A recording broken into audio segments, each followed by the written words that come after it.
가령 이런 이야기를 좀 해보도록 합시다. 지금 박스 사이징 박스까지 이야기했는데 요거 잠깐 제가 주석으로 숨겨놓고요.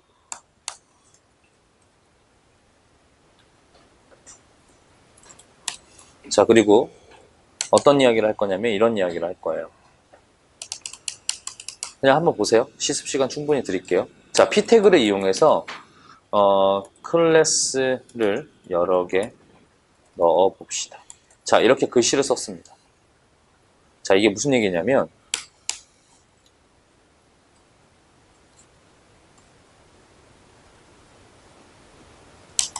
자, p 태그가 있고요.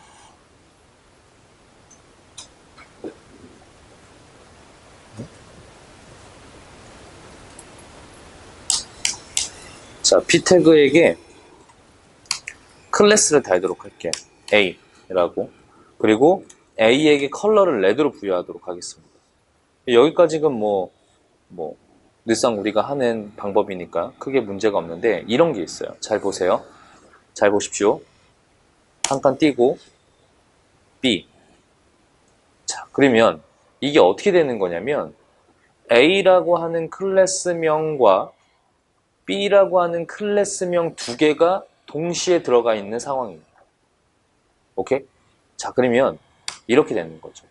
B 폰트 사이즈 40px. 정상적으로 좀 변경이 되죠. 이름이 하나만 지을 수 있는 게 아니고 띄어쓰기를 통해서 하나 이상, 즉 개수 제한 없이 여러분들이 원하는 이름을 지속적으로 넣을 수 있습니다. 그래서 클래스라고 하는 건 하나의 이 속성 값을 그 이름을 하나만 쓸 수 있는 게 아니고요. 하나 이상을 쓸 수 있다고 개념을 잡아주시면 되는 거예요. 이해되세요? 오케이. 자, 그러면 여러분들이 여기서 헷갈리는 건 뭐냐면 그래, 그렇다고 칩시다. 저걸 어떻게 써먹는데? 사실 이게 제일 궁금하거든요. 이런 거예요. 자, 보세요. 자, 다시 예제로 돌아와서 설명을 드리도록 하겠습니다. 자, 이런 디자인이 있다고 생각해 봅시다. 아까와 같은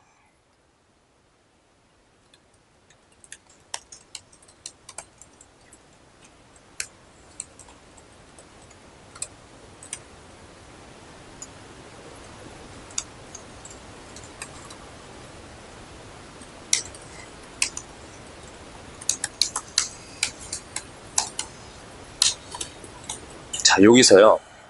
지금 li에게 플로트를 선언하고 나서 그 다음에 요걸 좀 없애고 할게요.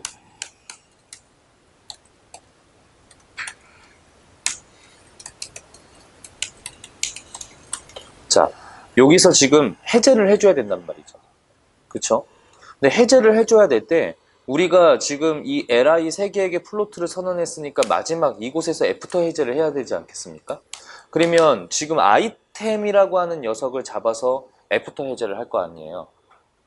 여기까지는 우리가 늘상 해오던 방식이잖아요. 그러니까 아이템 콜론 애프터 컨텐츠 디스플레이 블럭 클리어 보스 하면 정상적으로 해제가 된다라는 거예요.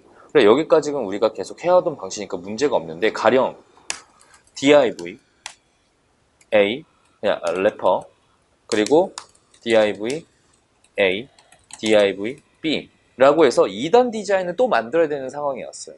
그래서 2단 디자인을 해서 이 A 박스와 B 박스에게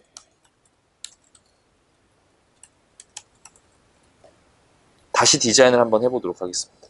자, A 박스에게요. 위스 값 50%, 백그라운드 컬러는 빨간색으로 주고요. 자, 그 다음에 B 박스에게도 마찬가지로 빨간색 주고 플로트를 레프트 시키겠습니다. 플롯 레프트, 플롯 레프트. 그럼 2단 정렬이 완성이 되겠죠. 자, 그리고 보더 라이트 1픽셀 솔리드 화이트. 자, 그리고 박스 사이징 보더 박스 해야 떨어지지 않겠죠. 왜냐면 50%가 지금 넘어섰었으니까. 자, 여기까지 만들었는데 이 래퍼를 이용해서 지금 부모의 래퍼를 이용해서 또 중앙을 잡을 거예요. 래퍼 위스 값 1200px 보더를 한번 줘볼게요.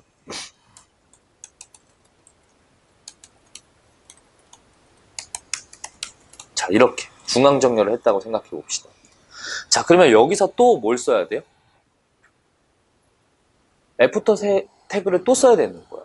그러니까 여기 플로트 이제 그만을 여기서 또 해줘야 되는 거니까 이번엔 또 래퍼 애프터 컨텐츠 디스플레이 블럭 클리어 보스. 여기서 우리가 알 수 있는 건 뭐냐면요. 자, 잘 보세요.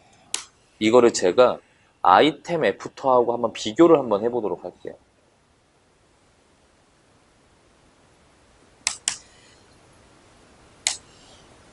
뭐가 똑같아요? 다 똑같아요. 뭐가 달라요? 클래스명만 달라요. 그러면 지금 우리가 사용하는 속성의 값들은 다 똑같아요. 컨텐츠, 디스플레이, 블럭, 클리어 보스.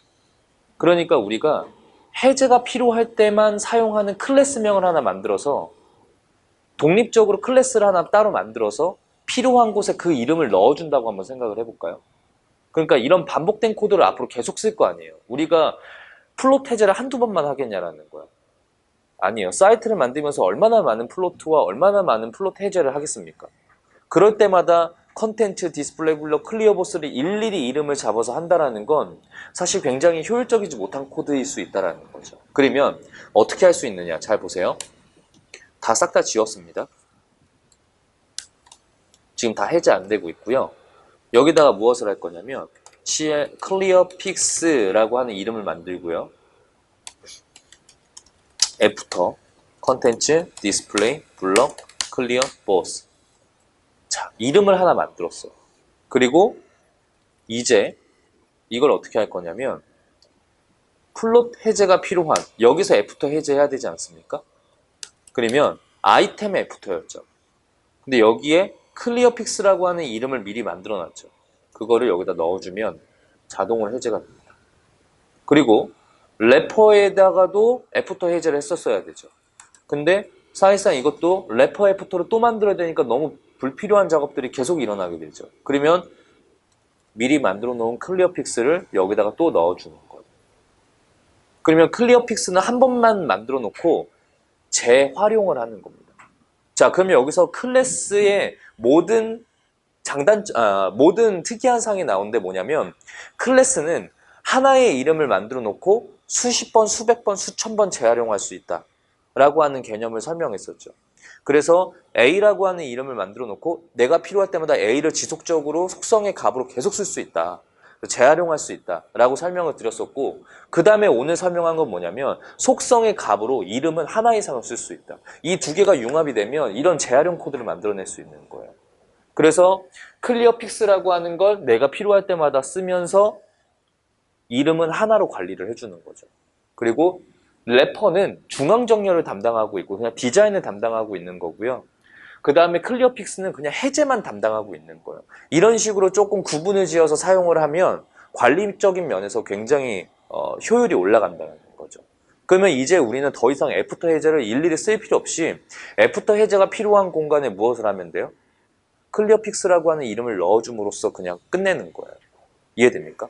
그러면 클리어 픽스를 50번 하는 퍼블리셔와 이름을 한 번 만들어 놓고 이걸 반복하는 사람이랑 작업의 효율만 생각하더라도 이것을 상성하더라도 당연히 후자가 훨씬 더 편리한 방식의 코드를 만들어낸다고 이야기할 수 있는 겁니다. 이해되시죠? 자, 그래서 요거 한번 만들어 보도록 합시다. 지금 이 밑에 div 만들 필요 없이요. 요렇게 클리어 픽스라고 해서 이름을 하나 만들어 놓고 필요한 곳에 사용할 수 있게끔 세팅을 한번 해보도록 합시다.